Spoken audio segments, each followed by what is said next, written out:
जय हिंद। एक बार फिर से आपका अपना channel sigma arts classes Biraul में स्वागत है। इस वीडियो लेक्चर के माध्यम से हम लोग पढ़ेंगे अध्याय 13 हिंदी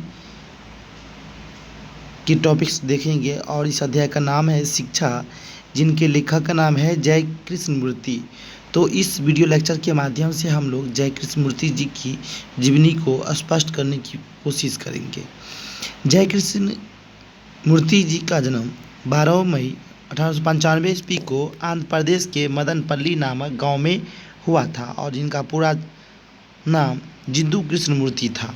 तो आपको ध्यान रखना है कि 1895 ईस्वी में जय कृष्ण मूर्ति की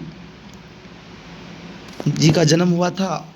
कहाँ? तो आपको ये भी ध्यान रखना है कि आंध्र प्रदेश राज्य के मदनपल्ली नामक गांव में, और इनका पूरा जो नाम था कृष्ण मूर्ति था और इनके माता एवं पिता का नाम संजीवम्मा एवं नारायणा जिद्दू था।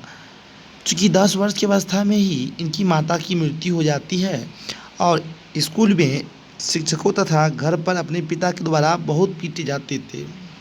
तो ये भी ध्यान रखना है कि किसी भी अगर बच्चे की माँ मर जाती है तो उसके बाद उसके जीवन में उसका बचपन कैसे कटता है, तो इसका जीता जागता उदाहरण जय कृष्ण मूर्ति जी के जीवन में घटित हुआ था।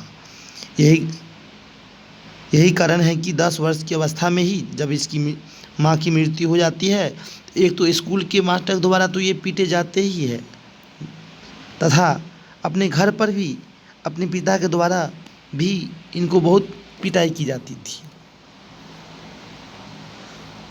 अतः यही कारण है कि बचपन से ही यह विलक्षण स्वभाव के हो गए।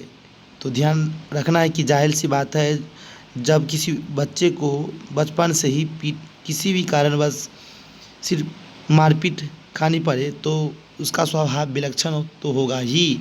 इनकी रुचि आरंभ में लेखन, शुरुआत में इनकी जो रुचि थी लेखन थी, अर्थात लेख लिखते थे, कुछ कविता या कहानी लिखते थे और बाद में ये वक्ता के रूप में विशेष रूप से काम करने लगे थे और परंपरागत शिक्षा प्रणाली से ये काफ़ी असंतुष्ट थे। किशोरावस्था में बचपन में ही ये C.W. लिडवेटर एवं एनी बेसेंट से संपर्क में इनका संरक्षण हुआ तथा थियोसॉफिकल सोसाइटी से जुड़े भी। आपको ध्यान देना चाहिए कि एनी बेसेंट के द्वारा थियोसॉफिकल सोसाइटी की जो स्थापना की गई थी, इसमें इस सोसाइटी में जय कृष्ण मूर्ति साहब जुड़े भी और इन्होंने कई देशों की साहित्य तक यात्राएँ भी की थी।